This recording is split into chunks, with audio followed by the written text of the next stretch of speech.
Hello friends, this is Abhinav Bhargav, and in this video we are going to see about different types of agreements. So first, the basic question: what is a trade agreement? A trade agreement is a contract between two or more nations that outlines how they will work together to ensure mutual benefits in the field of trade and investments. So it can be bilateral, that is between two countries, or multilateral, that is more than two countries. So based on the level of cooperation, it is being divided into certain stages, starting with least complex integration to the complex integration. So let us see each stage one by one. So the first stage is least complex integration. Here the main focus is on removal of disputes, and here we have two things, that is TIFA, Trade and Investment Framework Agreement, and BIT, that is Bilateral Investment Treaty.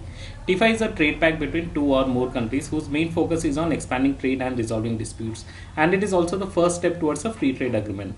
BIT is a bilateral agreement in which two countries sit together and decide the conditions for private investments by citizens and firms of the two countries.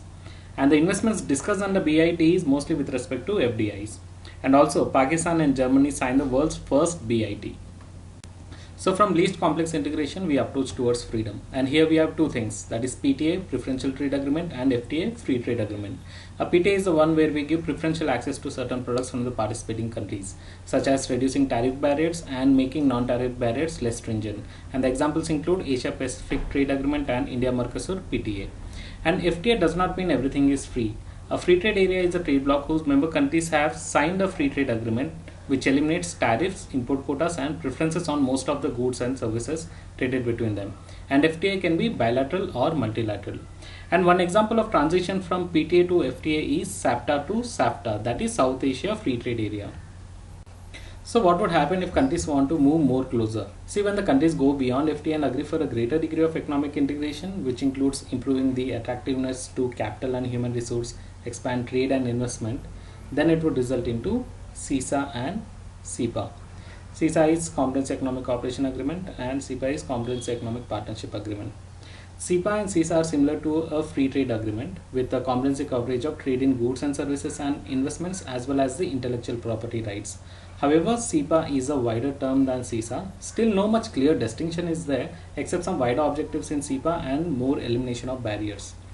CESA includes mainly to liberalize and promote trade in goods and services, establish transparent investment regime, explore new areas of economic integration, build upon the commitments at the WTO, example India and Malaysia. CEPA includes mainly to liberalize trade in goods and services, expansion of investments, establishment of cooperation framework, promote conditions for fair competition, explore new areas of economic cooperation, and expand the cooperation agreement to other countries, example India and South Korea. So now the last stage is complex integration, includes customs union. It is an agreement among the countries to have free trade among themselves, that is they have the common external tariffs, for example EAC and GCC. Next we have common market. Now it is a type of custom union where there are common policies on product regulation, free movement of goods and services, and capital and labor, for example European Economic Community.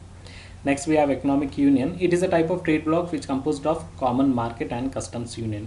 Here the participant countries have both common policies on product regulation, freedom of movement of goods, services, and factors of production, that is capital and labor, and common external trade policy. And finally we have the fourth one, that is economic and monetary union.